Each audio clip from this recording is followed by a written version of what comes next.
मेरे मौला, मेरे मौला। अपने बर्ड को किस तरह से सेलेक्ट करूं, ठीक है, कौन सा सेलेक्ट बर्ड है जिससे मैं प्रोड्यूस कर सकूंगा, अपने स्टड को मेंटेन कर सकूंगा, तो ये होना बहुत ज़रूरी है।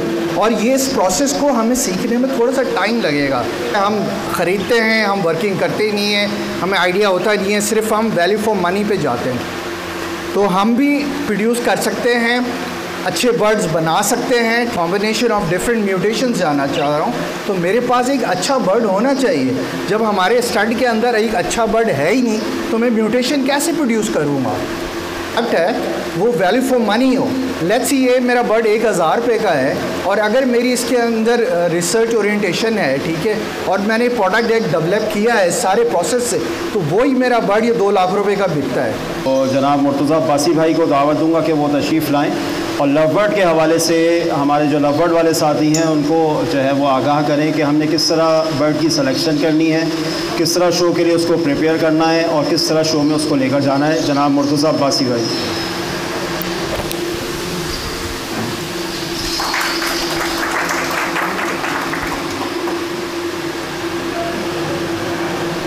अस्सलाम वालेकुम, आवाज़ आ रही है मेरी तमाम दोस्तों को?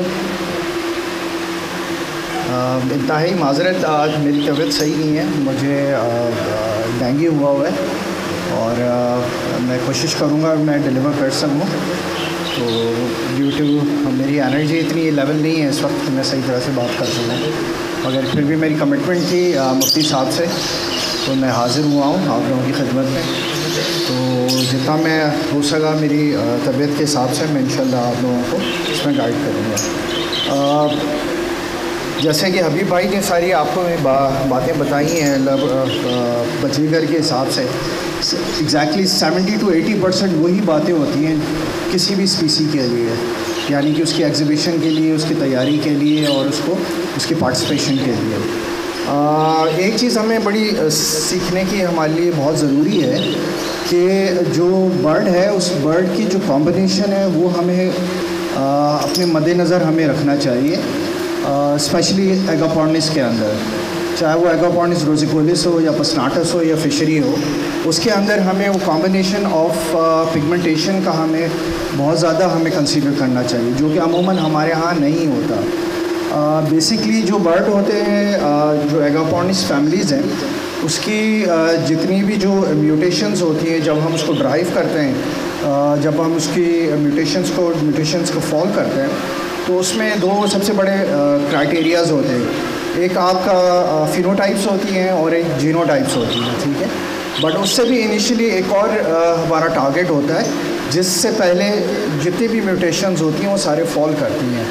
तो जो बर्ड इटसेल्फ होता है वो कंसिस्ट करता है 3 तरह के डिफरेंट वेरिएशंस की पिगमेंटेशन की। एक होती है सिटासीन्स होती है हमारी, जिसमें बर्ड की जो कंट्रोल होती है, जो उसमें ऑरेंज कलर है, येलो कलर है, ग्रीन कलर है, उसको वो कंट्रोल करती है पिगमेंटेशन। और उसके बाद जो दूसरा आपका यूमेलेनियन है, जिसमें जितने डार्क फैक्टर्स होती हैं, जैसे आपकी ग्रे है, जो मास्क आ रहा होता है एगापोर्निस पसनाटस के अंदर या फिशरी के अंदर, तो उस पिगमेंटेशन को वो कंट्रोल कर रहा होता है। और उसके बाद एक तीसरा आता है हमारे पास, जिसको हम फेदर स्ट्रक्चर म्यूटेशंस बोलते हैं। उसमें मोस्टली हमारे पास जो है वो वॉलेट फैमिली जो है वो फॉल करती है उसके अंदर। सो इसी तरह से फिर हम फर्दर हम वेरिएशंस को हम आगे लेके जाते हैं बर्ड्स को। तो इसी बेस के ऊपर जब हम सेट करते हैं किसी भी शो क्लास बर्ड्स को, उनकी पिगमेंटेशन की रेशोज़ को, प्रोपोर्शंस को हमेशा कंसीडर किया जाता है। फॉर एग्ज़ाम्पल मैं अब एक बर्ड आपको मैं यहाँ से पकड़ के दिखाऊँ। एग्ज़िबिशन प्रोसेस है हमारा, लेट्स सी पैक का ये मेरे ख्याल में पहली दफ़ा एग्ज़िबिशन हो रहा है लव बर्ड के अंदर हमारे यहाँ।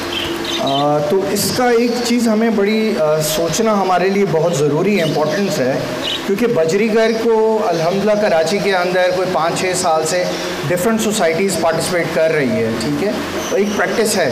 मगर हमारे यहाँ अभी अनफॉर्चुनेटली हमारे यहाँ इतनी प्रैक्टिस नहीं हुई है एग्जीबिशंस, स्पेशली लव बर्ड के अंदर।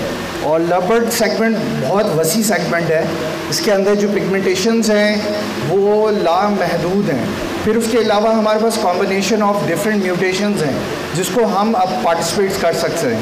तो इनिशियली हमें यह है कि हमारे पास जो बर्ड है, बर्ड्स का होना बहुत ज़रूरी है। एक मिनट मुफ्ती साहब ये पकड़िएगा। अब ये मेरे हाथ में एक बर्ड है जो कि पाइट बर्ड है, ठीक है। ये डीडी ब्लू है और पाइट बर्ड है ये। अभी आप ये देख सकते हैं कि इसकी जो पिगमेंटेशन है, ये ब्लू फैमिली का बर्ड है। ये फिशरी का जो इसकी मास्क है, ड्यू टू पाइट होने की वजह से इसकी पिगमेंटेशन गायब हो गई है। देख रहे हैं आप इसकी जो ये इसकी ओरिजिनल मास्किंग आएगी। अगर ये फिशरी है तो यहाँ से इसके कर्व आता है पूरा, ठीक है, बॉडी का, और इसके हेड के यहाँ से, यानी कि फोर हेड से यहाँ से हटा के इस वाली मार्क से लेके ये पूरी इसकी मार्किंग होगी ग्रे में। अगर मैं इसके प्योर ग्रीन बर्ड की अगर मैं बात कर रहा हूँ, ठीक है। और यही चीज़ अगर उसके अंदर जाएगी क्या कहते हैं ब्लू बर्ड के अंदर, तो ये ब्लू बर्ड के अंदर मेरे पास इस तरह से होगी। बट अनफॉर्चुनेटली हमारे पास कोई बर्ड इट सेल्फ है नहीं यहाँ पे। पाइट बर्ड है जिसकी भी क्या कहते हैं ह्यूमिलियन है, वो रिडक्शन है, जिससे हमें बर्ड का हम पता ही नहीं कर पा रहे कि बर्ड को हमने किसी तरह कंसीडर करना है। एक दूसरा मुझे ये वाला पकड़ा है। अच्छा, ये बर्ड जो है हमारे पास ये स्लेटी का बर्ड है, म्यूटेशन स्लेटी है। बर्ड जो है वो ये ट्रांसम्यूटेड हुआ है। ट्रांसम्यूटेड से मुराद ये होती है कि कोई भी एक स्पीसी हम दूसरी स्पीसीज़ के साथ क्रॉस ब्रीड करवाते हैं। यानी कि फॉर एग्जांपल मैं आपको एक एग्जांपल देता हूँ। जैसे ब्लू बर्ड है, फिशरी के अंदर ब्लू बर्ड एग्जिस्ट नहीं करता नेचुरली, तो ये पस्टाटस के अंदर वो एग्जिस्ट करता है। तो पस्टाटस फैमिली से हमने इसको ट्रांसम्यूट किया है, ठीक है। तो उसमें हम प्रोसेस क्या होता है कि लेट्स सी मेरे पास एक फिशरी है और एक मेरे पास पस्टाटस है, यानी कि वाइल्ड टाइप मेरे पास पस्टाटस है, और उसकी जो पिगमेंटेशन है यानी कि ब्लू कलर है, मैंने इसके अंदर मैंने ट्रांसम्यूट करना है फिशरी के अंदर, तो मैं इसको क्रॉस ब्रीड करवाता हूँ, यानी कि ट्रांसम्यूट करवाता हूँ, ब्रिजिंग कराता हूँ। तो उसको जो ब्रिजिंग में जब हम ब्रिज करवाते हैं दो अलग जीन्स को, तो जब वो पहला जो हमारे पास ऑफस्प्रिंग पैदा होता है उसमें से, तो हम उसको F1 कहते हैं। F1 से मुराद ये होती है, अमूमन हमारे यहाँ लोग जो है इसकी टर्मिनोलॉजीज़ को गलत यूज़ करते हैं। F1 यू होती है यानी कि फॉरवर्ड म्यूटेशन, यानी कि हम उस जीन को फॉरवर्ड लेके जा रहे हैं, तो हम इसको F बोलते हैं। इसी तरह से हम रिवर्स बैक भी करते हैं, उनको हम R1 भी बोलते हैं, ठीक है। बाज़ दफ़ा हम बाज़ म्यूटेशंस में हम रिवर्स बैक करते हैं, यानी कि बर्ड की ओरिजिनलिटी में लाने के लिए, ठीक है। तो हमारे पास जो F1 बर्ड आ गया, लेट्स सी ये F1 बर्ड है, ये एक ट्रांसम्यूटेड बर्ड है, यानी कि एक हाइब्रिड है ये, ठीक है। ना ये फिशरी है ना ये पस्टाटस है, मगर इसके जो कैरेक्टराइजेशन है, यानी कि जो ब्लू कलर है, ब्लू कलर मैं अब इसके अंदर लेके जाना चाह रहा हूँ फिशरी के अंदर, ठीक है। तो इसी तरह से मैं फिर क्या करूँगा, जो मेरे पास ऑफ स्प्रिंग आया है, अगेन उस ऑफ स्प्रिंग को अंदर मैं एक प्योर फिशरी से फिर क्रॉस करवाऊँगा उस ऑफ स्प्रिंग को, और फिर नेक्स्ट जनरेशन में मेरे पास जो बच्चा आएगा वो F2 कहलाएगा। इसी तरह से मैं उसको F3, F4, F5, F6, F7 तक लेके जाऊंगा। F7 से मुराद ये होती है कि मेरा बर्ड अब काबिल हो गया है कि शो क्लास में मैं पार्टिसिपेट कर सकता हूँ, यानी मैं जो उसकी कैरेक्टराइजेशन और पिगमेंटेशन है वो क्लियर हो गई है। इसी तरह से बहुत सारी म्यूटेशंस हैं जो कि हमें ट्रांसम्यूट की गई है। इसी तरह से इनोजीन जो है वो इनोजीन एग्जिस्ट नहीं करती, पस्टाटस में भी फिशरी में भी, वो लेलानी के थ्रू हमें लाई गई है, ठीक है। तो इसी तरह से और भी जीन्स हैं, जैसे आजकल हमारा काम हो रहा है पस्टाटस ओपलाइन के अंदर जैसे काम हो रहा है, तो उसमें भी ऐसी हो रहा है कि जो ओपलाइन फिशरी के ओपलाइन है उसको हम पस्टाटस पे लेके जाते हैं। बट अगेन मैं आपको यहाँ बता दूँ, this is very complex thing, ठीक है, क्योंकि जो फिशरी फैमिली है और पस्टाटस फैमिली है उसमें बहुत ज़मीन आसमान का फ़र्क है, यानी कि एक आग है और एक पानी है, ठीक है।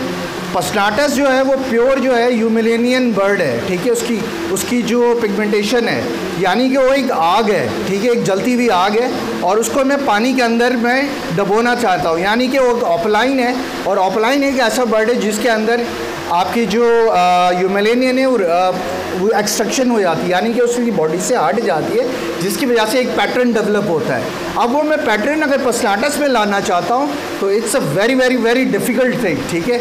ये बहुत मुश्किल चीज़ है इसको कंट्रोल करना और उसको उस लेवल पे लेके आना, ठीक है। It's a very Hardy thing, और वर्ल्ड में ये काम हो रहा है, चंद ब्रीडर काम कर रहे हैं इसके ऊपर। और कहने का मकसद ये है कि चीज़ों को जो हम इजीली ले लेते हैं वो इतनी आसानी से हमें नज़र नहीं आती, वो इस वजह से कि उसके पीछे रिसर्च होती है।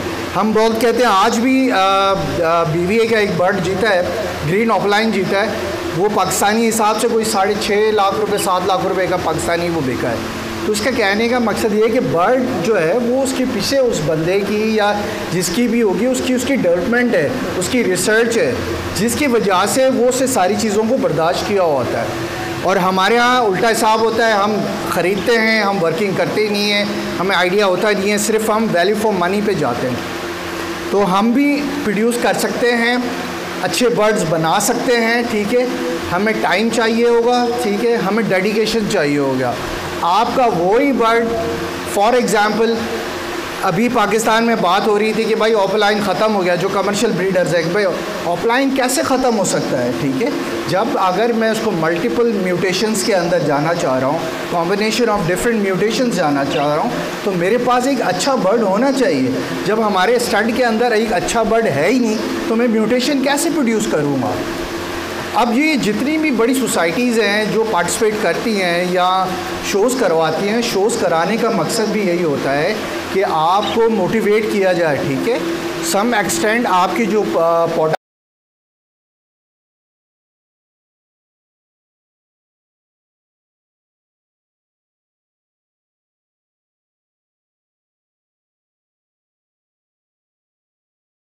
ठीक है। तो ये कहने का मकसद है कि अगर आप मेहनत करते हैं, आपका प्रोडक्ट बाय प्रोडक्ट है वो डेफिनेटली बिकेगा। सिर्फ हमें क्या है कि मेहनत करनी है, और हमें अपनी स्टैटिक्स यानी कि मेरी आँख का तजुर्बा क्या है, उस आँख से मैं अपने बर्ड को किस तरह से सेलेक्ट करूं, ठीक है, कौन सा सेलेक्ट बर्ड है जिससे मैं प्रोड्यूस कर सकूंगा, अपने स्टड को मेंटेन कर सकूंगा।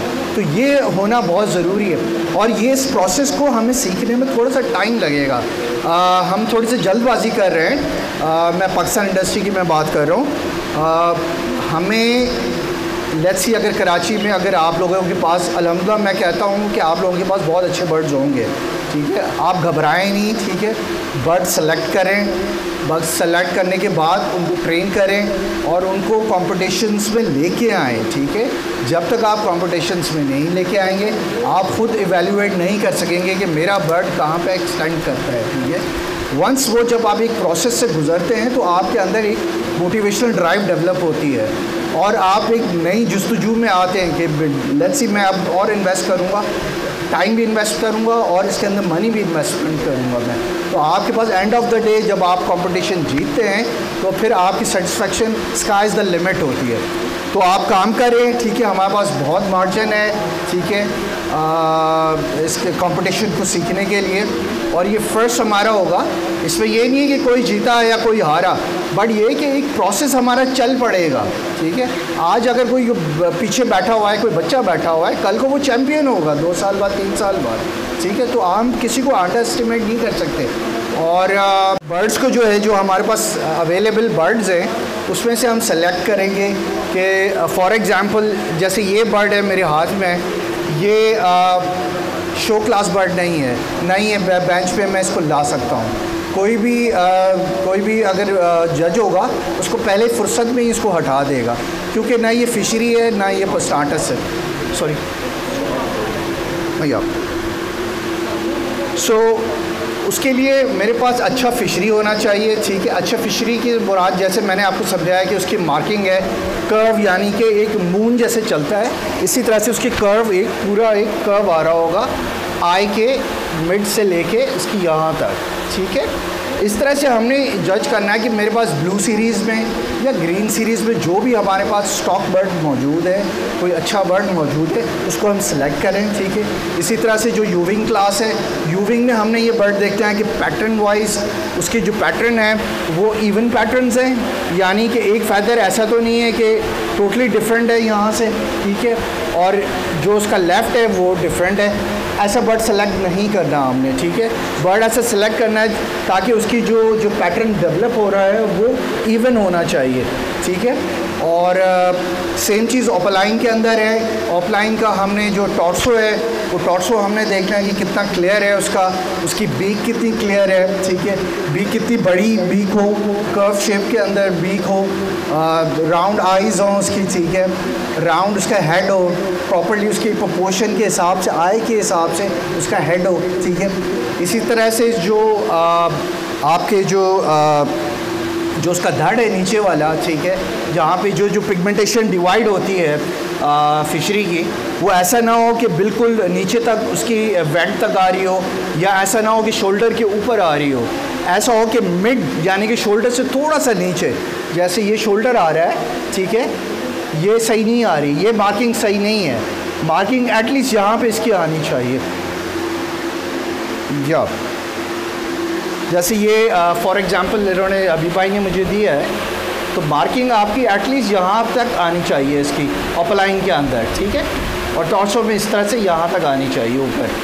आपके जो फ्लाइंग फैदर्स हैं वो मिक्स नहीं होने चाहिए, ठीक है, स्ट्रेट होके बिल्कुल शेप में आने चाहिए आपके। और उसका जो पॉस्चर हो बिल्कुल स्टांस बर्ड का बहुत इंपॉर्टेंस होता है, ठीक है।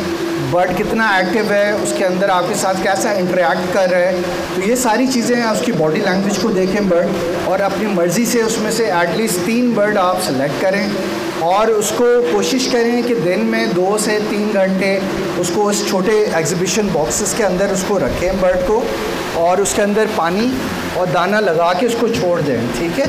और साथ में उसके साथ इंटरेक्शन करें बर्ड को, ठीक है, ताकि आपके साथ इम्यून हो जाए बर्ड, ताकि वो यूज़ टू हो जाए। इसी तरह से 3 से 4 आपके पास बॉक्सेस होने चाहिए at a time, same time, ताकि आपके बर्ड जो है वो यूज़ टू हो जाए, उनकी जो बॉडी लैंग्वेज है वो यूज़ टू हो जाए उस बॉक्स के साथ। बॉक्स ज़रूरी होता है? हाँ, बॉक्स की ज़रूरत भी बता दूँगा सर। हाँ जी जी जी, हाँ बस 5 मिनट। सो बर्ड जो है उससे आप एक स्टिक ले लीजिएगा, स्टिक से आप जो है उस बर्ड को प्रैक्टिस करवाएं यहाँ से, ताकि वो स्टिक के ऊपर आए, उसके स्टिक के ऊपर बैठे आपका, ठीक है। तो ये बहुत बड़ा एक काउंट करता है। बाज़ दफ़ा इतने अच्छे बर्ड्स होते हैं बट वो बर्ड इटसेल्फ बताता नहीं है कि मैं अच्छा बर्ड हूँ, ठीक है, यानी कि अपनी बॉडी लैंग्वेज को नहीं बता रहा होता, कम्युनिकेट नहीं कर रहा होता जज के साथ। तो जज क्या करता है कि फिर आपको जो है उसको से विड्रॉ करा देता है। तो ऐसा ना करें, बर्ड को प्रैक्टिस कराएं कम से कम 2 से 3 घंटे डेली के, और इसमें इनको प्रोटीन डाइट दें, और ज़्यादा हैवी प्रोटीन डाइट भी मत दें, ठीक है। उससे ये हो सकता है कि बर्ड जो है मोल्ड पे आ जाए, यानी कि एग्जीबिशन के करीब हो और वो मोल्ड के ऊपर आ जाए, तो ऐसा भी नहीं करना है हमने। उससे एक बड़ी गलती हम लोग करते हैं, बर्ड को शावर करते हैं, ठीक है, ये बराए मेहरबानी मत किया करेंगे प्रैक्टिस, ठीक है। इसमें इनकी जो रिस्पायरेटरी सिस्टम है नहीं वो डैमेज हो जाता है, ठीक है। और अगर आपने उसको बात करवाना है तो उसको नेचुरल बात दें, ठीक है, यानी कि उसके पॉट के अंदर रख दें पानी, वो खुद ही नेचुरली अपना बात लेगा, और वो सबसे बेस्ट होता है, ठीक है। वो ग्रूमिंग करता है, खुद ही सुखाएगा, तो खुद ही उनको जो है निखारेगा अपने, जैसे हम कंघी करते हैं इसी तरह से बर्ड वो खुद अपने आप को निखारेगा। तो बर्ड आपका जो है वो इस तरह से आपका एक अच्छा बर्ड रेडी हो जाएगा।